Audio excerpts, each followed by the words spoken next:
Okay, so let's get into example. Here's going to be example 1. We have y equals x minus 4 squared, and that's it. Now remember, our general form is a x minus h squared plus k. So let's take a look, as I'm going to identify the a, the h, and the k. Okay, so my a value is whatever the coefficient is up in front of the parentheses. If nothing's there, just like any other coefficient, if it's missing a coefficient, we know it's 1. Okay, if h is ever missing, it would just say x squared, and that would tell you h would be 0. So the only time h is 0 is if you really don't have parentheses here. Okay, as long as you have the parentheses here and there's a number here, there's going to be an h value that's not 0. Now you see there's nothing here at the end. Well, what can I add to this and not change its value? That would be 0. So k is 0. So now let's get back to that h. So we said switch the sign of the h, keep the sign of the k. So switch the sign of the h, so that says -4, so the h is going to be +4.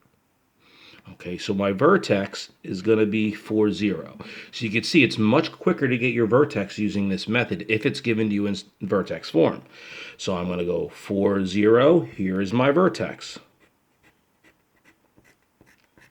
Okay, now I'm going to write down my first two odd numbers. It's always 1 and 3.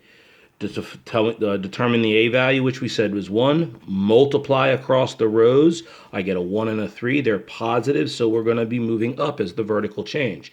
The horizontal change is always 1 to the right. Okay, so from my vertex, I'm going to go up 1 unit to the right, and make a dot. Now I'm going to go up 3 units, 1, 2, 3, 1 to the right, and make a dot.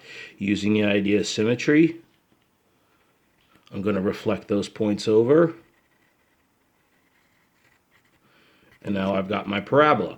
Domain and range is also the same as when we did standard form. The domain is always all real numbers. If anyone's having trouble with the domain and range, please let me know. I can make you a separate video just going over domain and range. Okay, the y range is always dealing with the y coordinate here, always dealing with the y's.